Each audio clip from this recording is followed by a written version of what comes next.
Je voudrais parler du renouvellement de la vie politique pour terminer, avec ce rapport rendu au gouvernement, limitation de l'âge pour se présenter à une élection, 70 ans, limitation du cumul des mandats dans le temps, pas plus de 3 mandats. Vous êtes favorable à ces 2 mesures? Je ne suis pas très pertinent pour le dire, parce que moi je suis jeune, j'ai 50 piges, mais j'ai été député à 27 ans, j'ai fait 5 mandats de député et j'en suis à mon 4e mandat de maire. Donc j'aurais été, avec ce schéma-là, probablement à la retraite autour de 42 ans. Il aurait fallu imaginer quelque chose. Pourquoi pas?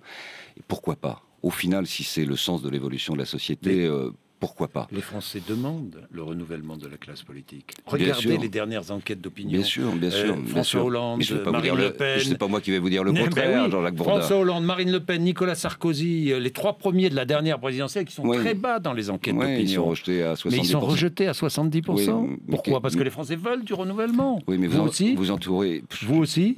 Je le souhaite, je me bats et je suis passionné de politique. Vous êtes comme les Français, vous demandez un renouvellement, vous avez envie de voir les mêmes affiches, la même affiche en 2012, en 2017? J'espère être comme les Français, mais vous entourez une conclusion qui est hasardeuse. C'est que la popularité fait des suffrages.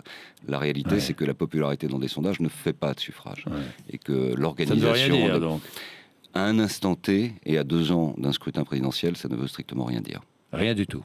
Aujourd'hui, ça ne veut rien dire. L'histoire sur les 30 ou 40 dernières années a montré que tous ceux qui étaient en tête de la popularité... Le rejet de cette classe politique, enfin du personnel politique, de la classe politique, j'aime pas, du personnel politique que l'on a connu depuis 30 ans. Ça... Je crois qu'il faut là aussi peut-être un tout petit peu de mesure.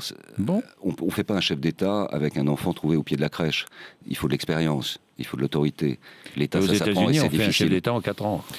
Ils ont en général été sénateurs, gouverneurs, ils ont déjà une carrière locale qui est assez importante. Ils sont pas. C'est plutôt dans des pays où les chefs d'État, d'organisations fédérales peuvent produire des gens jeunes.